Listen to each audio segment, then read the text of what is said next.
harika film təqdim edir. Filmin ssenarisi nədən bəhs edir? Filmin əsas ssenarisi də, sujeti də demək, Azərbaycandan son bu ən yeni tariximizdə, bu 20-22 il ərzində öz siyasi baxışlarına görə təqiblərə, təhdidlərə məruz qalıb, Avropa ölkələrində, digər ölkələrdə sığınacaq alan vətəndaşlarımız haqqındadır. Hansılar ki, siyasi mühacir statusu ilə Avropada yaşayırlar. Azərbaycanın çox çətin bir vəziyyətdə tərk edilməyə məcbur oldu. Cövhər Bəyovla danışdım, o bildirdi ki, Çeçenistanda burada çox sayda hökumət yoxdur. Neçə mühacir seçibsiniz? Ümumilikdə siyasi mühacir hal-hazırda çoxdur. Avropada, Türkiyədə, nə bilim, Rusiyada. Amma əslində indi mən hələ ki 18 siyasi mühacir seçmişəm. Və film 17 bölümdən ibarət olacaq. Yeganə orada bir bölümdə 2 qəhrəmanla həsr olunacaq. Çünki onlar ailədirlər, Əhmədbəyovlar. Azərbaycanın ilk ali təsirli arxitektoru Zivər bəy Əhmədbəyovun nəvələri Emin və Nigar Əhmədbəyovadır. Yəni onu mətbuatdan hamı bilir ki, onların başına nə boyda müsibətlər gəlib. Nə boyda onlar təhdidlərlə üz-üzə qalıblar. Emin Əhmədbəyov dəfələr həbs olunub. Yəni çox şeylər olub da, onların həyat hekayəsi var, xronikalar da var. Azərbaycanda siyasi mühacirətin əsas səbəbləri nədir? Azərbaycanda bilirsiniz, əslində elə mən bu filmi ideya ondan yaranıb ki, istənilən bir xəstəliyin müalicəsini tapmaq üçün onun törənmə səbəbi müəyyən olunmalıdır. Mən də məqsədim odur ki, elə bu filmdə açıqlayım, göstərim ictimaiyyətə də, dünya ictimaiyyətinə də və bizim baş bilənlərimizə də ki, insanlar nəyə görə siyasi mühacirətə üst tuturlar, nəyə görə öz vətənlərindən didərgin düşürlər. Əslində, mühacir sözü olduqca ağır bir anlamdır. Çünki insan təsəvvür edin ki, məsələn, Həbib Müntəzir anası rəhmətə gedəndə Azərbaycana gələ bilmədi. Yəni, bu internet məkanına hamı tanıyır. Və yaxud Fəxri Hacıbəy olsun, atası dəfn olunanda atasının dəfnində iştirak edə bilmədi, bildiyim qədər. Yəni, o insanlar vətənindən bir dəfəlik məhrum olurlar. Qeyri-müəyyən müddətə məhrum olurlar.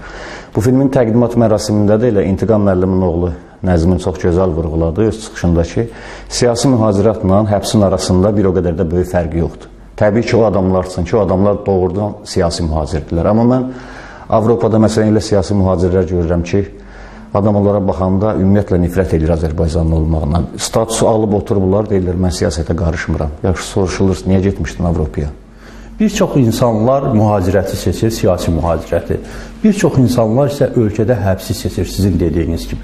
Bu insanların simaları arasında fərq nədən ibarətdir? Əslində fərqi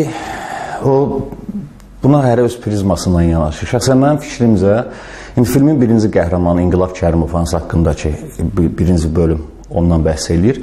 İnqilabı bəlkə də uzaqdan tanıyanlar fikirləşir ki, İnqilab Fransada kef eləyir, kefindən gedib. Amma filmdə mən bacardığım qədər faktlarla, xronikalarla tam açıqlayıb ortaya qoymuşam ki, İnqilab Kərimovun başqa seçimi olmadı.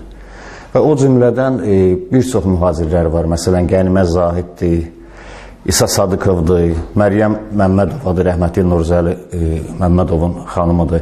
Yəni, o insanların başqa bir seçimi qalmadı. Amma yenə də burada yanaşma fərqlidir.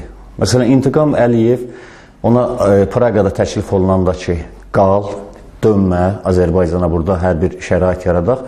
İntiqam müəllim deyir ki, mən özümə hörmətimi, necə deyərlər, hörmətim azalar mən eləməsəm. Amma elə insanlar var ki, şəxsən mənim fikrimcə, o insanları mühacirətdə olub Azərbaycana böyük xeyir verməkləri, Azərbaycanda söz azadlığının, demokratiyanın inkişafında daha səmərəlidir. Nəinki Azərbaycanda gəlib həbsdə Kürdəxana Elmlər Akademiyasında ömrünü sürütməyə.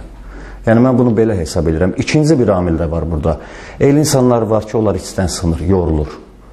Çünki xəyanət görür. Yəni, öz düşərgəsində ünvanına böyük əziyyətlər, böyük fədakarlığın nəticəsində heç olmasa bir dəfə ona bir diqqət göstərib, kimsə çox sağ ol deməyin əvəzinə, amma əksinə o adam badalaq görür. Yəni, şəxsən özüm belə badalaqları, o ruslar deyilir, çustuviş nasıvayı şükuri. Bəzən hiss eləyəndə həvəssən düşürəm, amma belə baxıram ki, yox, həvəssən, kiməsə görə həvəssən düşmək lazımdır. Əksinə, böyük yolun zərbələri də böyük olur, zəfəri də böyük olur, uğuru da böyük olur.